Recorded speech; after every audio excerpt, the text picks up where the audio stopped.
le vigneron et sa vigne. Et puis, comment Jésus nous dit que si on reste unis à lui, on va porter beaucoup de fruits, mais que hors de lui, on ne peut rien faire. Alors, comme premier texte, j'ai choisi un texte dans le tome 15, à la page 49, ou le 18 juin 1923, où Jésus parle de l'institution de l'Eucharistie. Il dit ceci: « Je veux que tu saches la raison pour laquelle j'ai voulu me recevoir moi-même quand j'ai institué mon sacrement d'amour. C'est un miracle incompréhensible à l'être humain. C'est un mystère. Les sacrements, l'Eucharistie, c'est le prodige des prodiges, c'est un mystère. Et Jésus dit bien, c'est un miracle incompréhensible à l'être humain. Donc, on peut, oui, en connaître et en contempler quelques ABC, là, mais certainement pas la totalité du mystère de l'Eucharistie. Que l'homme reçoive l'être suprême, que l'être infini soit enclos dans un être fini et que cependant il reçoive là l'honneur qui lui revient et y trouve une demeure digne de lui. Cela est un mystère si incompréhensible à l'esprit humain que même les apôtres, qui pourtant ont cru en l'incarnation et en d'autres mystères, devinrent mal à l'aise et portés à ne pas croire. On sait qu'à ce moment-là, il y a des apôtres qui ont dit manger sa chair, boire son sang. Non, non, là, ça va trop loin. Alors même les apôtres, ils n'acquiescèrent qu'à la suite de mes nombreuses exhortations. En instituant l'Eucharistie, j'ai dû, c'est Jésus qui parle, penser à tout. Parce que l'infini qui vient dans un petit être comme nous, fini, c'est un miracle qui nous dépasse parce que le fini peut être compris dans l'infini, mais l'infini dans le fini, ça nous dépasse complètement. Alors Jésus a dû penser à tout. Puisque la créature devait me recevoir, l'honneur, la dignité et la demeure appropriée pour la divinité devaient s'y trouver.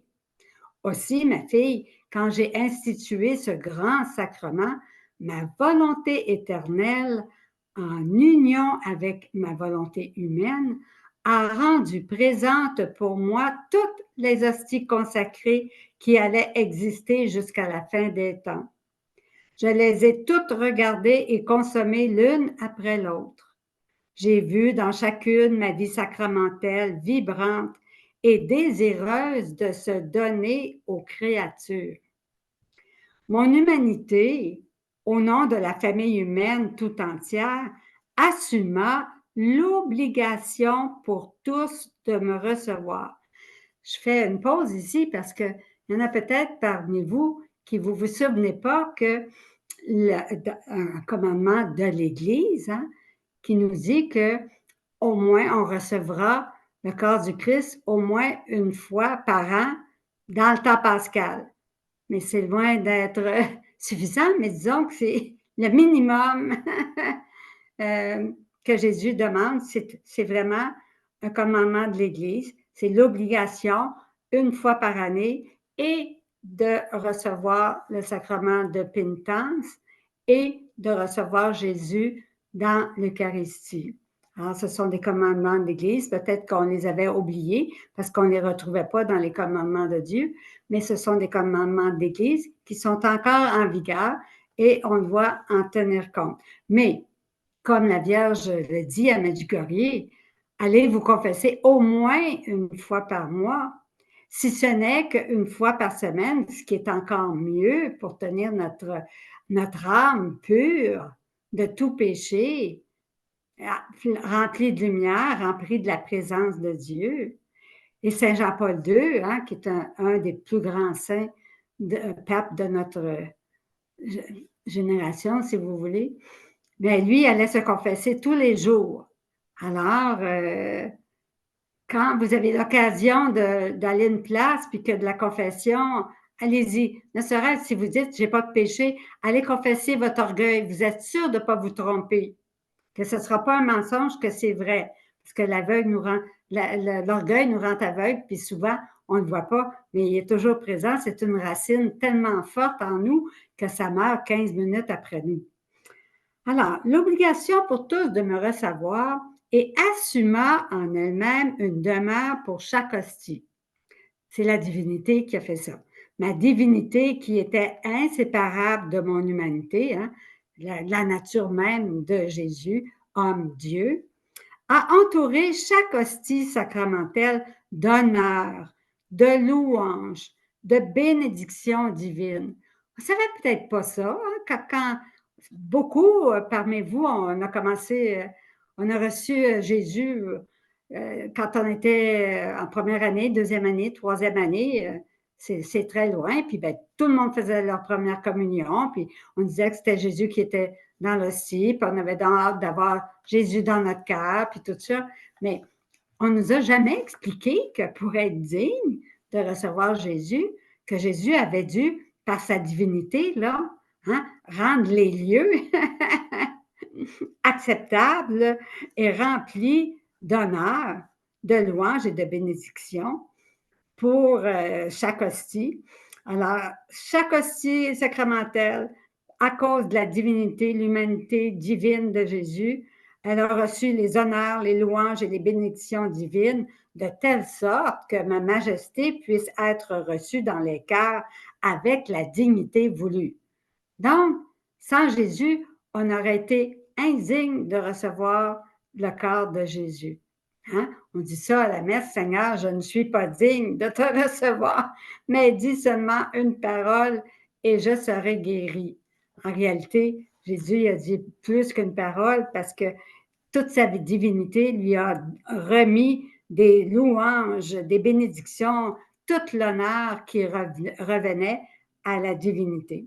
Chaque hostie sacramentelle m'a été confiée et devint la demeure de mon humanité.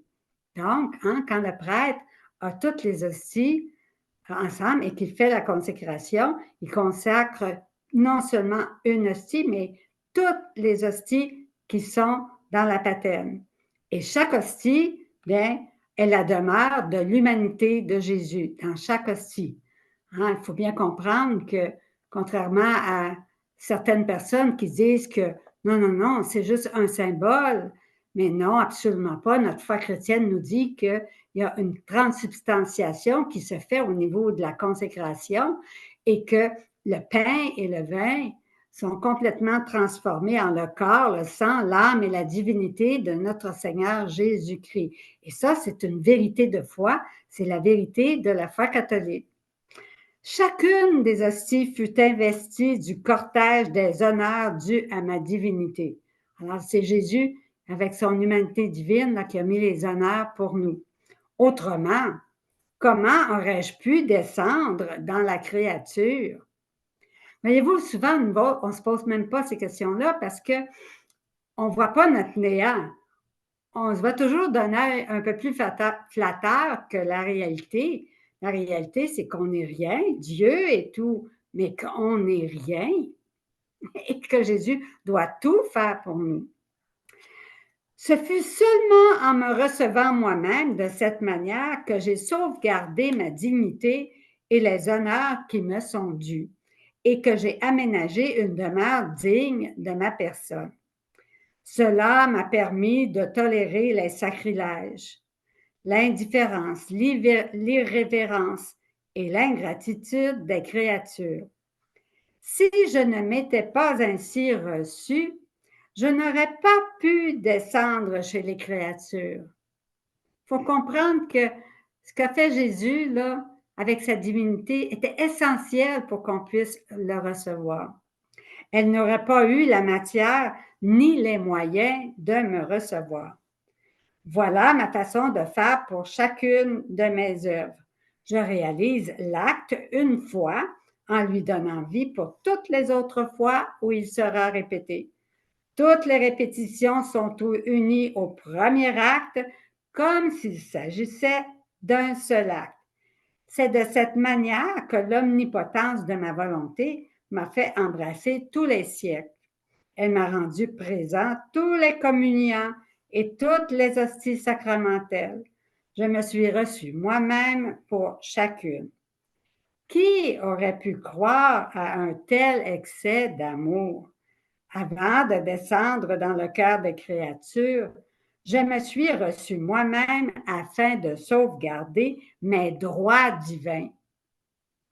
Alors, c'est un droit divin d'être glorifié dans sa personne divine, et c'est Jésus, dans son humanité, qui a redonné cette gloire à Dieu le Père, et de pouvoir présenter ma personne aux créatures.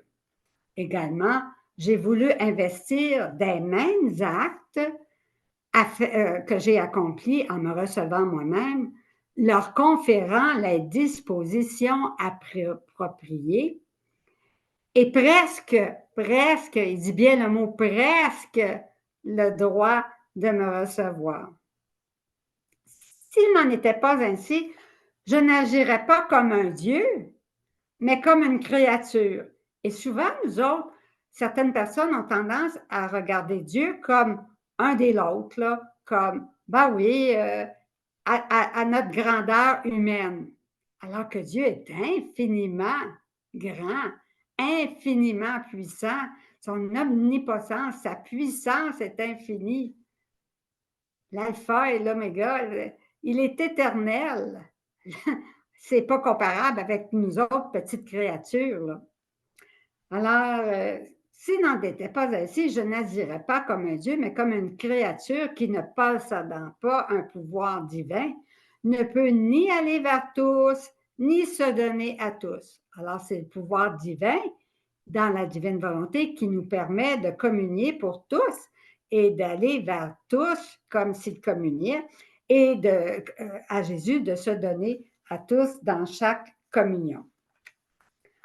Un deuxième texte dans le volume 12, à la page 25, c'est dans la date du 23 octobre 1917. Alors, c'est Louisa qui dit, oui, Jésus, ma vie, dis-moi donc quel fut ton premier geste après t'avoir reçu toi-même en instituant l'Eucharistie. Jésus me répondit, ma fille, mon premier geste fut de multiplier ma vie en autant de vies qu'il existera de vie humaine sur la terre. Voyez-vous ça? C'est la divinité, c'est Dieu qui est capable de multiplier. Nous autres, les humains, on n'est pas capable, mais dans la divine volonté, fusionnée à Jésus, homme-Dieu, notre volonté humaine fusionnée à sa volonté divine, alors ensemble, Jésus et moi, mais on peut multiplier notre communion pour la répandre dans tous les cœurs, comme si tous avaient communié, même si en réalité, ils n'ont pas tous communié, mais on peut se substituer et le faire à leur place. Ainsi, chacun aura ma vie pour lui tout seul. Alors, il a multiplié sa vie en autant de fois qu'il y aurait de vie humaine sur la terre. Une vie qui sans cesse prie, remercie, satisfait et aime. Alors, Jésus, en chacune des créatures qui le reçoit, bien, il va prier, il va satisfaire le Père, il va glorifier le Père, il va prier, il va remercier au nom de tous. Cela au même titre que j'ai multiplié mes souffrances pour chaque âme, comme si j'avais souffert pour elle seule. À ce moment suprême de me recevoir sous la forme sacramentelle, je me suis donné à chacun pour souffrir ma passion dans chaque cœur afin de le conquérir à force de souffrance et d'amour. En donnant totalement ma divinité, j'ai pris possession de tous. Hélas, mon amour fut désappointé par beaucoup. J'attends avec anxiété des âmes. C'est vous là, qui attendez Jésus. Des âmes aimantes qui, en me recevant, s'uniront à moi pour se multiplier en tous et vouloir ce que je veux. Alors, je recevrai de ces âmes, les âmes aimantes, c'est vous, là, ce que les autres ne me donnent pas, et j'aurai le contentement d'avoir des âmes conformes à mes désirs, à ma volonté. Est-ce que vos désirs sont conformes 100% aux désirs de Jésus à chaque jour, à chaque heure, à chaque minute? On commence le Triduum pascal, là, on a 3 jours intenses là, pour essayer, si on a eu des manquements, là, que les 3 prochains jours, qu'on soit vraiment là, Jésus d'un seul cœur, d'une seule âme, avec ses désirs à lui, avec sa volonté à lui. Ainsi, ma fille, quand tu reçois, fais ce que je fais et j'aurai le contentement qu'il y a au moins une âme qui veut la même chose que moi. Alors, le premier geste, il s'est multiplié, puis il veut qu'on fasse la même chose quand on reçoit l'Eucharistie dans la divine volonté, qu'on la reçoit au nom de tous, comme si tous recevaient la communion. Alors, un texte qui est vraiment central pour l'Eucharistie, un texte d'une beauté extraordinaire qu'on pourrait vraiment plus que savoir. Ah oui, je le sais ça. Non, non, non. Aujourd'hui, on va prendre le temps de contempler, de réfléchir. La vie va tellement vite qu'on sait, mais on n'a pas le temps de réfléchir. Bien là, cet après-midi, on va prendre le temps de réfléchir. Ça se trouve être dans le tome 16, à la page 40, un texte du 5 novembre 1923, où Jésus dit « Je forme ma vie véritable et non la vie mystique dans l'âme qui vit dans ma volonté. » C'est de toute beauté. Je forme ma vie dans l'hostie, mais l'hostie ne me donne rien. Aucune affection, aucun battement de cœur, pas le plus petit je t'aime. C'est vrai, ça, dans l'hostie, hein? L'hostie donne absolument rien à Jésus. C'est comme la mort pour moi. Je demeure seule, sans l'ombre d'une compensation et conséquemment, mon amour est impatient de sortir, de briser ce miroir et de descendre dans les cœurs. Alors, si Jésus a institué l'Eucharistie, c'est pas pour rester dans les tabernacles. Alors, c'est pour se donner lui-même à chaque créature pour qu'en communiant, bien, Jésus nous transforme petit à petit en lui-même, qu'on devienne d'autres Jésus sur la terre. Alors, comme la mort pour moi, je demeure seule sans l'ombre d'une compensation et conséquemment, mon amour est impatient de sortir, de briser ce miroir, de descendre dans les cœurs, afin d'y trouver ce retour d'amour. Hein? Jésus, c'est par amour qu'il se fait Eucharistie. Et nous, on va lui dire des je t'aime continuellement au nom de tous, que le ci ne sait pas faire et ne peut pas me donner. Alors, il dit, mais sais-tu où je trouve un véritable retour d'amour dans l'âme qui vit dans ma volonté? Alors, c'est pour ça qu'il faut, à chaque jour, là, s'efforcer de plus en plus pour pas que notre volonté humaine chasse la présence réelle de Jésus qu'on a reçue au moment de la communion. Il va rester là tant qu'on n'aura pas un acte de volonté propre, de volonté humaine, qu'on ne va pas dire non à Jésus ou qu'on ne va pas faire un péché. Mais là, à ce moment-là, Jésus va partir de notre âme. Alors, surveillons-nous pour garder la présence réelle de Jésus le plus longtemps possible. Dans l'âme qui vit dans ma volonté, elle, qui vit continuellement dans ma volonté, mais la présence réelle reste continuellement. Quand je descends en elle, à l'instant même, je brise les accidents de l'hostie. Alors, il y en a peut-être parmi vous qui se demandent, c'est quoi ça, les accidents? Alors, j'ai été faire une petite recherche. On avait eu il y a plusieurs années, dans les années 2000, des cours, un cours de théologie par la coursière qui nous avait parlé longuement des matières, formes, accidents. Alors, je vais vous en lire quelques-unes pour que vous compreniez bien qu'est-ce que c'est que sont les accidents de l'hostie. Alors, les accidents, bien, on reconnaît une chose, c'est ce qu'on voit. Alors, on reconnaît une chose par ses accidents et non pas par sa matière. Je prends l'exemple d'une table. Alors, la matière de la table, bien, ça peut être en bois, ça peut être en marbre, ça peut être en métal. Alors, ça, c'est la matière de quoi est composée la table. La forme, bien, ça peut être une grande table ovale, ça peut être une table rectangulaire, une table carrée. Ça, c'est la forme. Et les accidents, bien, qui sont inséparables de la matière, là, bien, c'est la senteur du bois, la couleur de la table, la sorte de bois, la pesanteur de la table, la peinture, le vernis ajourné. Ça, c'est les accidents qui recouvrent, si vous voulez, la matière. Un deuxième exemple, on va prendre l'exemple d'un chapeau.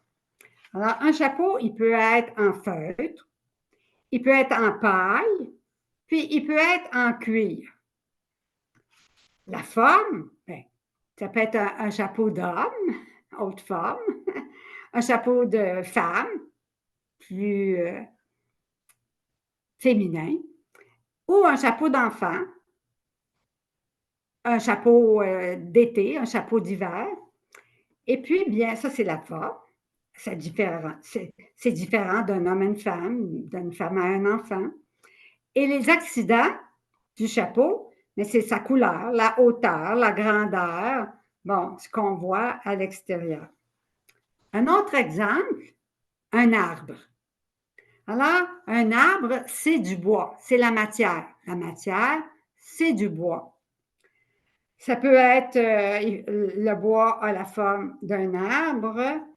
Et puis, les accidents, bien, ça peut être son écorce, la sorte d'arbre, un bouleau, un peuplier, un chêne, sa couleur. Il y a des arbres, comme les bouleaux, sont blancs par rapport à merisier, c'est grisâtre. Enfin, alors ça, c'est les accidents de l'arbre. Un ou deux autres exemples pour qu'on comprenne bien qu'est-ce que c'est que matière, forme, accident. Un oiseau. Alors, un oiseau, bien, lui, il est fait, c'est un être de chair qui est fait d'os puis de différents organes. Hein, l'oiseau est fait de ça. C'est sa matière. Alors, la forme, bien, ça va être son instinct animal et son profil d'oiseau. Des gros oiseaux, des petits oiseaux, des oiseaux bleus, des oiseaux... Bon, les oiseaux bleus, ça, on arrive dans les accidents.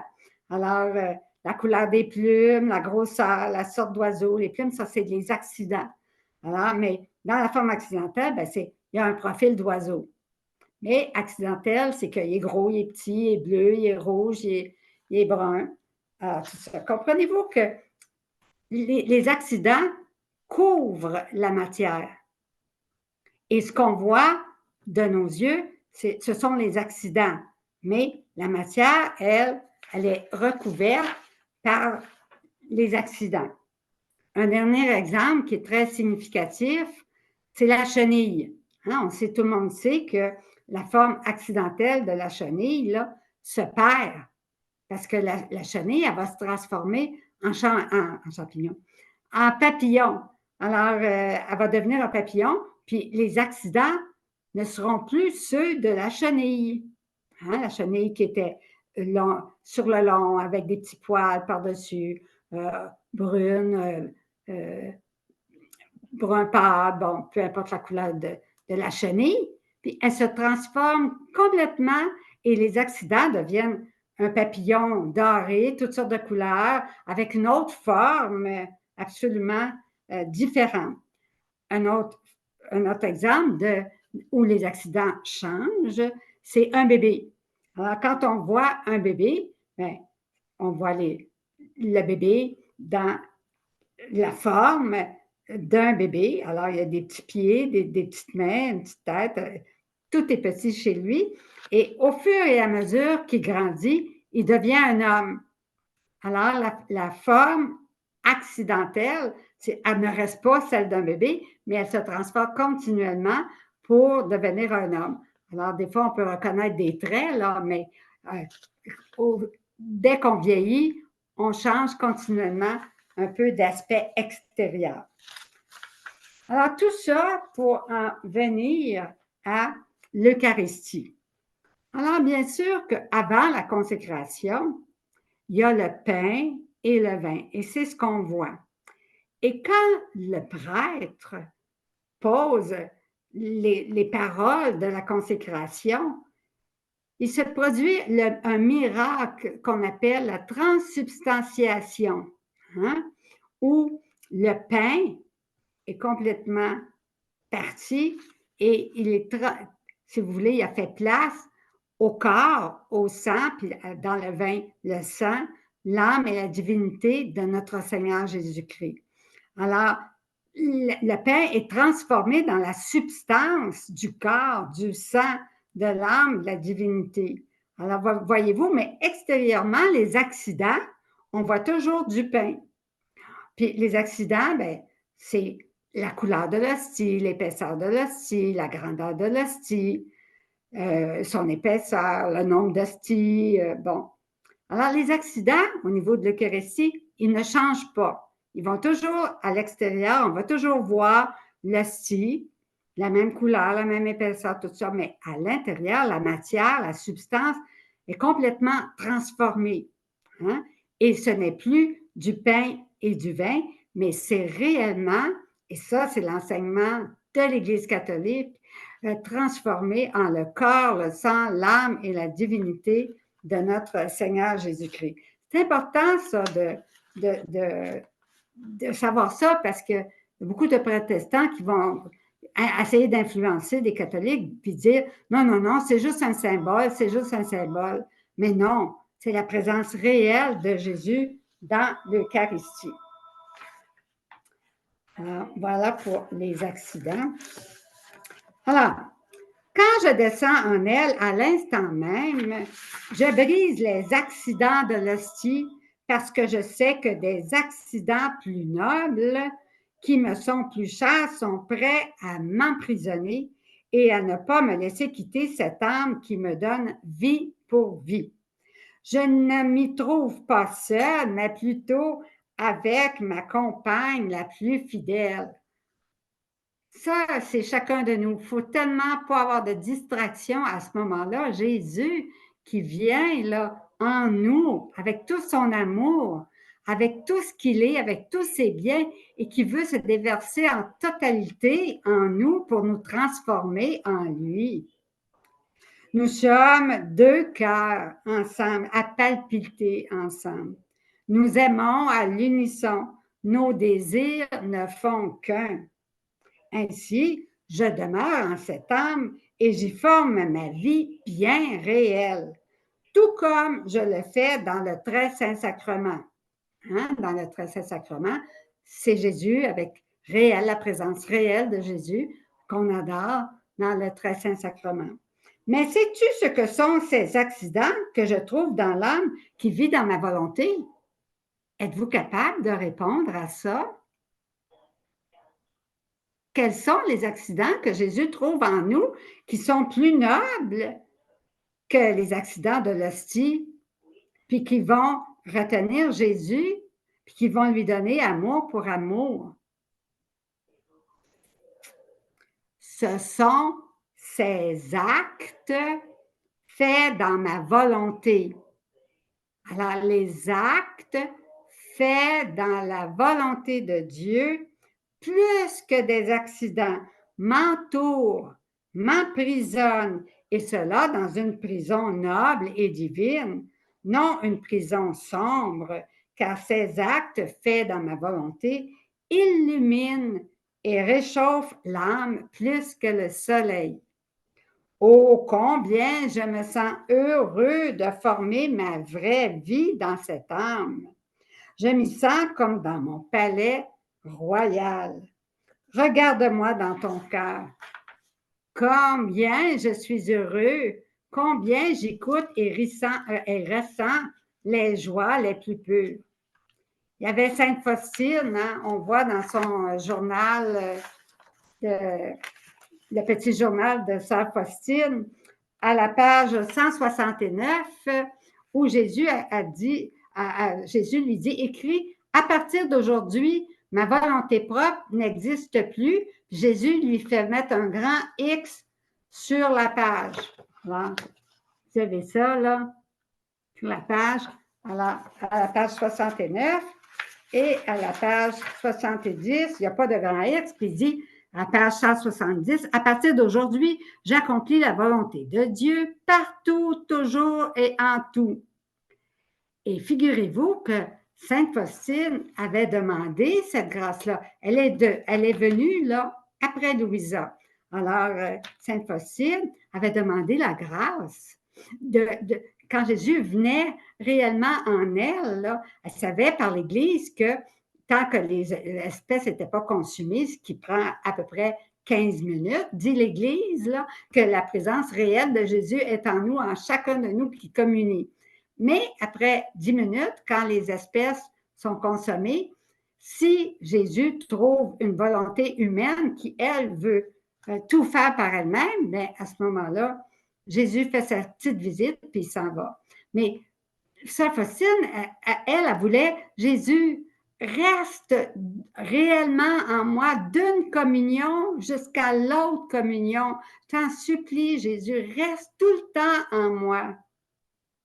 C'est une grâce qu'on devrait toutes demander. Hein? Et figurez-vous qu'elle a obtenu cette grâce-là d'une communion continuelle. Mais qu'est-ce que c'est que cette vie dans la divine volonté? C'est une communion continuelle avec Dieu. Alors, celle qui vit dans la divine volonté, elle ne communie pas seulement une fois par jour, 15 minutes, la présence réelle de Jésus, mais la communion réelle dure continuellement en elle. Alors, travaillons fort pour être attentifs à la présence réelle de Jésus, puis surtout être attentif à ne pas faire un péché ou à une imperfection ou bien un acte de volonté propre qui ferait que Jésus va faire sa petite visite puis va quitter. Alors, pour que cette présence en nous de Jésus soit de plus en plus grande, de plus en plus réelle en nous. Alors, Louisa dit à Jésus, « Mon Jésus bien-aimé, n'es-tu pas en train de me dire quelque chose de nouveau en me disant qu'en celui qui vit dans ta volonté, tu formes ta vraie vie? Ne s'agit-il pas plutôt de ta vie mystique? » Louisa, elle connaît bien son catéchisme. Hein? Elle sait qu'après 15 minutes, c'est la vie mystique, par grâce, que Jésus reste en nous, mais non pas la vie réelle. Celle que tu vis dans l'âme en état de grâce. Et Jésus reprit, non, non, ce n'est pas une vie mystique comme chez ceux qui sont en état de grâce, mais qui n'accomplissent pas leurs actes dans ma volonté. Donc, si on n'accomplit pas nos actes dans la volonté divine, il n'y aura pas de présence réelle après 15 minutes. Même si on fait des beaux actes, mais on les fait par nous-mêmes, il faut les faire fusionner à Jésus. Ensemble, Jésus et moi, dans la volonté divine. Ceux-là, ceux qui communient, mais sans être fusionnés à la volonté divine, ceux-là n'ont pas la matière suffisante pour former les accidents capables de m'emprisonner. C'est comme si le prêtre ne tenait pas d'hostie et voulait prononcer les paroles de la consécration. Il pourrait bien les dire, mais il les dirait dans le vide. S'il n'y a pas d'hostie, il a beau dire les paroles, ma vie sacramentelle ne surgirait certainement pas à la suite de ces mots. Alors, les âmes qui ne vivent pas dans la divine volonté n'ont pas les accidents, c'est-à-dire les actes assez puissants, les actes assez saints des actes divinisés pour retenir Jésus, la présence réelle de Jésus. Ce sont des actes humains, pauvres, limités. C'est ainsi que je suis dans les cœurs qui, bien qu'ils possèdent ma grâce, ne vivent pas totalement dans ma volonté. Je suis en eux par grâce, mais pas réellement. Alors nous, on peut dire qu'on est peut-être sur ce chemin-ci, en ce sens que on pêche encore. Alors dès qu'on pêche, Jésus s'en va de nous, puis il faut attendre la prochaine communion pour que la présence réelle de Jésus soit en nous. Puis bien, on essaie de plus en plus, avec attention, là, de garder Jésus dans notre cœur. Je repris, mon amour, comment est-ce possible que tu vives réellement dans l'âme qui vit dans ta volonté? Jésus poursuivit, ma fille, est-ce que je ne vis pas réellement dans l'hostie sacramentelle avec mon corps, mon sang, mon âme et ma divinité? Et pourquoi est-ce ainsi? Parce qu'il ne s'y trouve pas une volonté qui s'oppose à la mienne. Si je trouvais dans l'hostie une volonté opposée à la mienne, j'y vivrais une vie ni réelle ni permanente. Voyez-vous, il ne faut pas qu'il y ait d'opposition à la volonté divine. Ça veut dire que notre volonté humaine doit continuellement laisser la place à la volonté divine pour être la reine, que Jésus soit le roi de notre cœur. C'est d'ailleurs la raison pour laquelle les accidents sacramentels sont consumés quand la créature me reçoit, parce que je ne trouve pas en elle une volonté humaine unie à la mienne, qu'elle n'est pas prête à perdre sa volonté pour acquérir la mienne, mais que je trouve en elle une volonté qui veut agir par elle-même. Alors, je fais ma petite visite et je quitte. Par contre, pour une personne qui vit dans ma volonté, je ne fais qu'un avec elle. Ce que je fais dans l'hostie, combien plus puis-je le faire en cette personne? Je trouve en elle des battements de cœur, de l'affection, des retours d'amour et mon intérêt, ce que je ne trouve pas dans l'hostie. Pour l'âme qui vit dans ma volonté, ma vie réelle en elle est inhérente. Ah oui, vivre dans la divine volonté, puis avoir Jésus réellement présent en nous, ça va ensemble, ça ne peut pas se séparer, c'est inséparable. Sinon, comment pourrait-elle vivre dans ma volonté? Ma volonté ne serait ni complète, ni parfaite en lui si ma vie réelle que soutient cette volonté était manquante. Tout cela est un prodige de mon amour. C'est le prodige des prodiges que ma volonté avait gardé en réserve jusqu'à ce jour, qu'elle veut maintenant faire connaître afin que soit atteint le but premier de la création de l'homme. C'est ma première vie réelle dans une créature que je veux former en toi, Louisa. Alors, on va voir des petits trucs que nous donne Jésus dans le tome 12. Le 24 octobre 1918, à la page 59, moi dans mon livre, Jésus dit, « J'ai institué ce sacrement de l'Eucharistie à la fin de ma vie, afin que ma vie tout entière se trouve dans chaque hostie et puisse servir de préparation pour chaque créature qui me recevrait. » Donc, tantôt, je dis, il faut que je m'occupe de tout. Alors, il nous dit qu'il l'a institué à la fin de sa vie pour que toute sa vie entière là, puisse servir de préparation pour la créature pour recevoir l'Eucharistie. La créature n'aurait jamais pu me recevoir si elle n'avait pas eu un Dieu pour l'y préparer. comme mon amour excessif m'amenait à me donner à la créature et qu'elle, ceci, était inapte à me recevoir. On ne savait pas ça, hein, qu'on était inapte à recevoir Jésus sans que ce soit Jésus qui nous prépare. Cet amour excessif me conduisit à donner la totalité de ma vie pour la préparer. Ainsi, j'ai placé mes œuvres, mes pas, mon amour en elle. J'ai aussi placé mes souffrances de ma passion imminente pour la préparer à me recevoir dans l'hostie. Donc, il faut se souvenir hein, que Jésus, même si l'Eucharistie, l'institution de l'Eucharistie a eu lieu avant les souffrances de Jésus dans le temps, dans la divinité, pour Dieu, tout est dans un actuel présent. Donc, il a pu prendre ses souffrances de la passion et sa divinité, les appliquer pour préparer chaque âme à le recevoir dans l'Eucharistie. Donc, revêt-toi de moi, couvre-toi de chacun de mes actes et viens me recevoir. Alors, Jésus dit, pour aller le recevoir, il faut se revêtir de lui, se couvrir de chacun de ses actes et d'aller le recevoir. On va voir dans le tome 11, à la page 135, où Jésus nous dit comment communier. Alors, c'est le 2 octobre 1916. Alors, il nous le dit ici, le 2 octobre, là, comment communier. C'est Louisa qui dit, ce matin, j'ai reçu la communion comme Jésus me l'a enseigné. Alors là, aujourd'hui, là, il vous l'enseigne.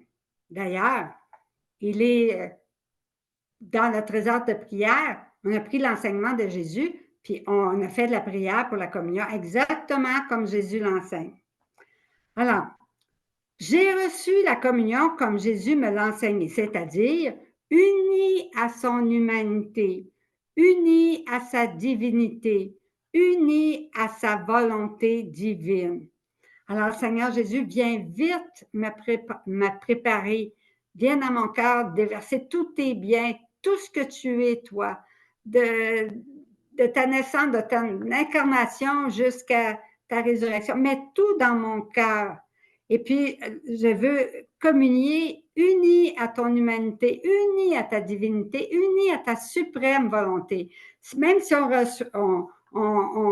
se souvient juste de ces trois termes-là, là, c'est suffisant parce qu'on dit qu'on désire être uni à son humanité, sa divinité, sa volonté. Fait que Jésus, il sait que tout ce que ça comporte, là, que dans ces trois paroles-là, c'est dit. Fait que ça, vous devriez le dire. À chaque fois que vous allez recevoir, que Jésus s'en vient, vous allez le recevoir, dire cette petite phrase-là, c'est uni à ton humanité, à ta divinité, à ta suprême volonté. Il se montra à moi et je l'embrassai et le serrai sur mon cœur. Il fit de même à mon endroit. Ensuite, il me dit, ma fille, comme je suis content que tu m'aies reçue en t'unissant à mon humanité, à ma divinité et à ma volonté, tu as renouvelé en moi tout le contentement que j'ai eu quand je me suis communiée moi-même. Voyez-vous, ça va tellement plaire à Jésus parce qu'il va se souvenir là, de toute la joie, le contentement qu'il a eu, Jésus, quand il s'est communié lui-même, avec juste cette petite prière-là qu'on fait avant la communion. C'est pas compliqué à recevoir, c'est important, là, marquez ça, faites-vous-en une copie là, pour vous en souvenir, mettez ça dans votre missel, comment communier, tome 11, 2 octobre 1916. Mais Jésus dit aussi que pour communier, il faut avoir les dispositions nécessaires. Alors, on va aller voir ça dans le tome 15, à la page 28, un texte du 27 mars 1923, où Jésus va nous dire les dispositions nécessaires. Écoutez bien parce que c'est vraiment important d'avoir les bonnes dispositions pour le recevoir comme il faut. Alors, Jésus dit, je me cache dans l'Eucharistie pour ne pas susciter la crainte.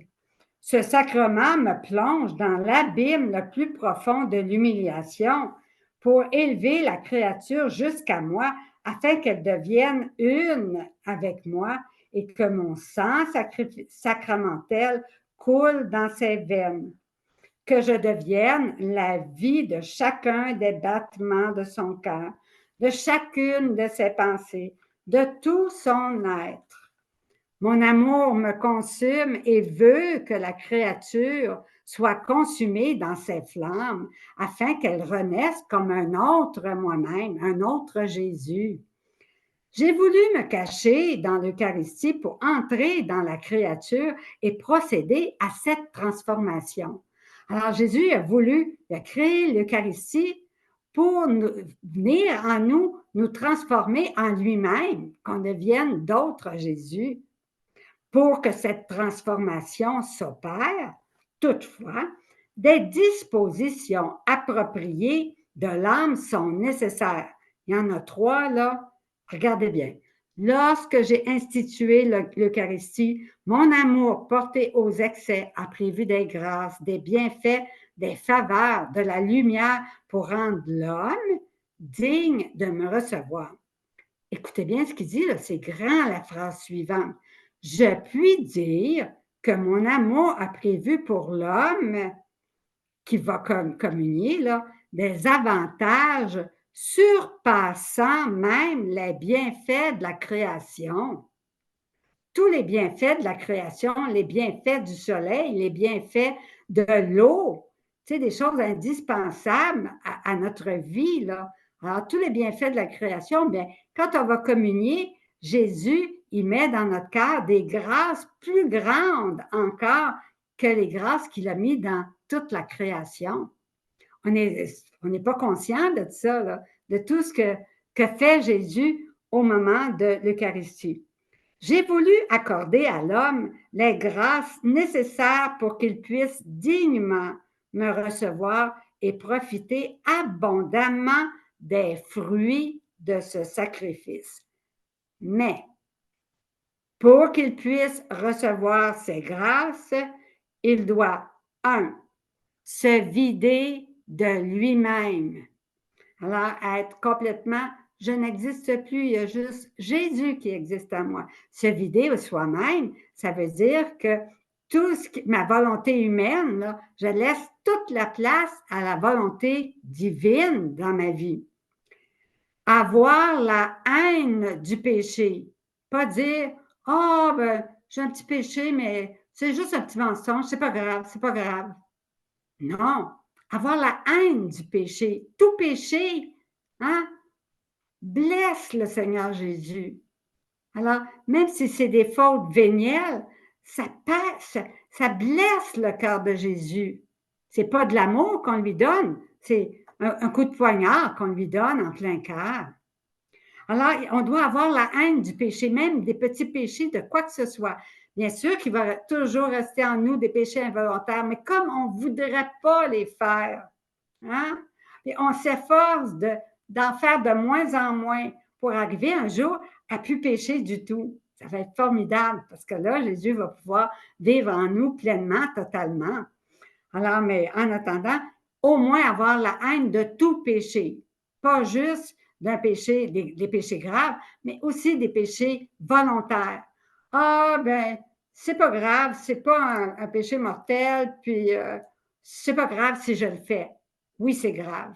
C'est grave parce qu'on heurte Jésus, Jésus qui est la sainteté même. Au lieu de lui donner de l'amour, hein, on lui donne un coup de fouet. Deuxièmement, la haine du péché. Et troisièmement, un grand désir de me recevoir. Alors, les 3 dispositions qu'on devrait avoir avant chaque communion. Alors, dans notre examen de conscience, là, alors il faut se dire, est-ce que je me suis vidée complètement de moi-même, de tout ce qui est humain, tous les comportements là, humains qui sont en moi pour vivre divinement, hein, comme Jésus le veut? Est-ce que ça me fait quelque chose quand je pêche involontairement, là, puis que je fais mal à Jésus? J'ai beaucoup de contrition. J'ai la haine du péché. Je voudrais ne plus jamais pécher. Puis je désire recevoir Jésus, mais je voudrais le recevoir tout le temps, tout le temps, tout le temps. Hein? Qu'il soit en moi, sa présence réelle soit continuelle en moi. Mes cadeaux, écoutez bien, ne descendent pas dans la pourriture ou la boue. Alors, il faut avoir été à la confesse là, pour que notre âme soit pure, hein? Qu'il n'y ait pas de pourriture puis de boue dans notre âme, parce que Jésus, il dit que les cadeaux, ils ne descendent pas, les grâces, là, ne descendent pas dans la pourriture puis dans la boue. Si l'âme n'a pas les bonnes dispositions pour me recevoir, je ne trouve pas en elle l'espace où verser ma vie. C'est plein de boue, c'est plein de pourriture, il n'y a pas d'espace pour que Jésus s'y mette. Tout se passe comme si j'étais mort pour elle et elle pour moi. Je brûle, mais elle ne sent pas mes flammes. Je suis lumière, mais elle reste aveugle. Hélas, que de douleurs je trouve dans ma vie sacramentelle. Un grand nombre d'âmes manquant des dispositions requises ne tirent aucun bénéfice de ce sacrement et finissent par me donner la nausée. Combien vont communier par routine? Hein? Reçoivent Jésus par routine. À toutes les messes, ils vont communier, puis ils regardent partout, puis sont distraits. Hein? Jésus s'en plaint là, de beaucoup d'âmes qui ne sont pas attentives là, et qui n'ont pas les dispositions requises. Si elles persistent à me recevoir de cette façon, c'est-à-dire, bon, j'ai reçu Jésus, mais ça ne change rien dans ma vie va continuer comme avant, puis moi, Jésus veut se donner à nous pour nous transformer. Mais la personne qui va recevoir Jésus comme si elle recevait n'importe quoi, mais elle ne veut pas être transformée par Jésus. Elle veut rester comme elle est. Non, non, moi, je suis bien comme je suis. Non, non, je n'ai aucun désir de me transformer, que Jésus me transforme. Jésus vient à moi comme ça fait partie de la messe, mais Jésus dit que ces personnes-là qui ne veulent pas se laisser transformer, donc qui ont une volonté humaine qui s'oppose à la volonté divine, même en recevant l'Eucharistie, que si elles persistent à me recevoir de cette façon, hein, sans vouloir être transformées, mais d'une façon complètement distraite, d'une façon routinière, il en résulte pour moi une continuation du calvaire et pour elle, la damnation éternelle.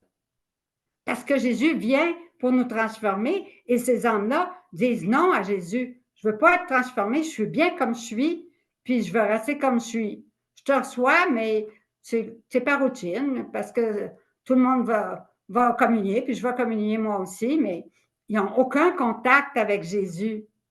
Ils ne savent pas du tout pourquoi ils communient, parce qu'il faut communier. Alors, il n'y a aucune transformation. Jésus en est vraiment, c'est la continuation du calvaire, et pour elle, la damnation éternelle. Si ce n'est pas l'amour qui les incite à me recevoir, c'est une insulte de plus qui m'assaille et un péché de plus sur leur conscience. Il faut savoir ça, là, parce que Jésus dit un grand nombre d'âmes agissent comme ça, manquent de disposition. Alors, il dit à nous autres, là, qui voulons être vraiment avec Jésus, puis l'aimer de tout notre cœur, de toute notre âme, de toutes nos forces. Jésus, il dit, prie, fais réparation pour les nombreux abus et les sacrilèges commis dans ce sacrement. Alors, Jésus va nous montrer aussi comment se disposer, comment se préparer puis, pour l'action de grâce. Fait que dans le tome 9, à la page 37, bien, le confesseur, il demande à Louisa, c'est un texte du 10 avril 1910, où Jésus, il prépare, bien, il dit, bon, Louisa, comment ça se passe, ta préparation puis ton action de grâce avec Jésus? Voulez-vous savoir comment Louisa se préparait pour la communion puis comment elle se préparait pour son action de grâce? Bien, peut-être que ça nous serait utile de le savoir, mais c'est ici. le tome 9, 10 avril 1910, où Jésus dit, c'est Louisa qui parle, l'obéissance veut que j'écrive quelque chose sur la manière dont je me prépare à la communion et comment je fais mon action de grâce. Je ne peux rien dire sur ce sujet. C'est Louisa qui parle, là. Parce que, voyant que je ne suis bonne à rien, on n'est rien, on est bonne à rien. Mon doux Jésus fait tout lui-même. Il prépare mon âme et m'indique les remerciements à faire, et moi, je le suis. Les chemins de Jésus sont toujours immenses. Et moi, avec lui, je me sens immense comme si je savais faire quelque chose. Avec Jésus, on peut tout faire, mais sans lui, on ne peut rien faire. Après, quand Jésus se retire, je suis toujours la fille stupide, la petite ignorante, la petite mauvaise. Et c'est précisément pour cela que Jésus m'aime. Parce que je suis ignorante et que je ne suis rien et que je ne peux rien. Ça, nous, c'est la même chose, là, hein? Si Louisa savait qu'elle était rien, bien encore plus nous, là. Sachant que je veux le recevoir à tout prix et afin de ne pas être déshonoré en venant en moi, mais plutôt d'y recevoir les plus grands honneurs, Jésus prépare lui-même ma pauvre âme. Il me donne ses propres choses, ses mérites, ses vêtements, ses œuvres, ses désirs, en somme, tout lui-même. S'il le faut, il me donne aussi ce qu'ont fait les saints, car tout est à lui. S'il le faut, il me donne même ce qu'a fait notre très sainte mère. Alors moi aussi, je dis à tous, Jésus, c'est tellement beau cette prière-là, fais-toi honneur en venant en moi. Maman, ma reine, tous les saints et tous les anges, je suis tellement pauvre que tout ce que vous avez, mettez-le dans mon cœur, non pas pour moi, mais pour Jésus, pour plaire à Jésus. Fait que ça aussi, c'est une petite prière là, qui n'est pas longue et qu'on peut dire là, à Jésus. Fais-toi honneur en venant à moi. Maman, ma reine, tous les saints, les anges, je suis tellement pauvre. Mettez tout ce que vous êtes, tout ce que vous avez dans mon cœur, non pas pour moi, mais pour plaire à Jésus. Jésus va être content de voir qu'il y a dans mon cœur tout ce que lui a fait, tout ce que maman a fait, tout ce que les anges et les saints ont fait. Et après que Jésus est descendu en moi, j'ai le sentiment qu'il est tout à fait satisfait, se voyant honoré par ses propres choses. Parfois, il me dit, bravo, bravo, ma fille, comme je suis content, comme je me plais. Partout où je regarde dans ton cœur, je trouve des choses dignes de moi. Tout ce qui est à moi est à toi. Combien de belles choses tu m'as fait trouver en toi. Alors, il me semble que je me prépare en Jésus lui-même pour l'Eucharistie et que je le remercie à l'aide de lui-même. Alors, ça aussi, c'est un petit texte, là, faire une photocopie, puis garder ça dans votre missel pour, si on ne se souvient pas exactement, c'est pas long, ça a 2-3 lignes, et puis après ça, ben, on est certaine d'être dans les meilleures dispositions, qu'on a tout en lui pour plaire à Jésus et que Jésus va être content énormément d'y retrouver toutes ces choses qui lui font tant plaisir. Alors, dans le tome 9 aussi,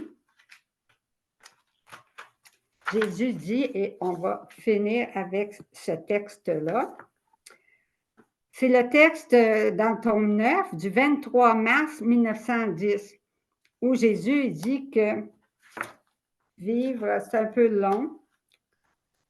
Est-ce que mon temps est terminé, Richard, ou j'ai encore 5 minutes, ou c'est fini? Oui, prends le temps qu'il faut. Oui, OK. Alors, il dit que vivre dans la divine volonté est plus grand que la communion elle-même. Ma volonté comporte tant de puissance qu'elle est comme un nouveau baptême pour l'âme et même plus. Alors que dans les sacrements, on reçoit ma grâce partiellement.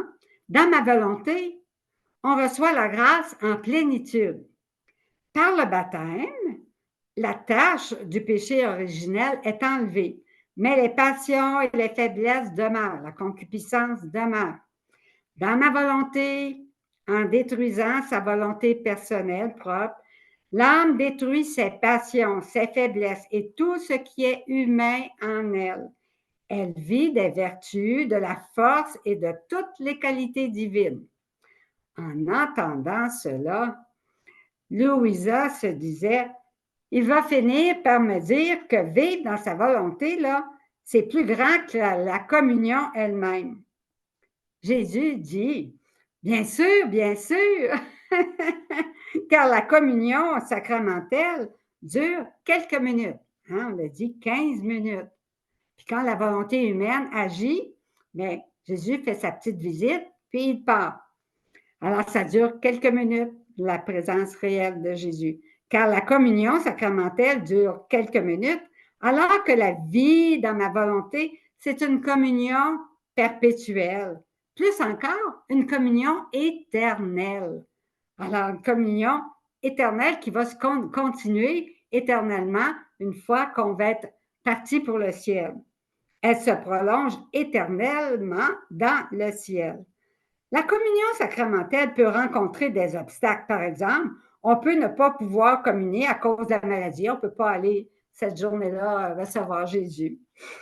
Ou bien, bien pour d'autres raisons, le prêtre n'est pas là parce qu'il est malade. Il n'y a pas d'hostie consacrée. On ne peut pas communier. La communion, dans ma volonté, dans ma divine volonté, elle n'est sujette à aucun empêchement. Il suffit que l'âme la veuille et c'est fait. La règle d'or, je le désire et Jésus le fait. Alors, il n'y a rien qui peut empêcher de vivre puis de communier dans la divine volonté. Personne ne peut empêcher l'âme d'obtenir ce si grand bien, lequel constitue le bonheur de la terre et du ciel. Ni les démons, ni les créatures, ni même mon omnipotence elle-même, ni même Dieu. L'âme, Dieu nous a créés libres et l'âme est libre. Personne n'a de droit sur elle. Elle ne peut l'empêcher de vivre dans ma volonté divine. C'est pourquoi je fais la promotion de ma volonté et veux tant que les âmes l'acceptent. C'est la chose qui m'importe le plus, que je chéris le plus. Toutes les autres choses ne m'intéressent pas autant que la vie dans ma divine volonté. Même les plus saintes. Et quand j'obtiens que l'âme vive dans ma volonté, je triomphe parce que c'est ce qu'il y a de plus grand dans le ciel et sur la terre. Alors, remercions Dieu pour l'institution aujourd'hui même là, de ce sacrement d'amour qu'il nous donne là, pour que nous transformer en lui-même, pour nous donner tous ses biens. Et disons gloire au Père, au Fils et au Saint-Esprit,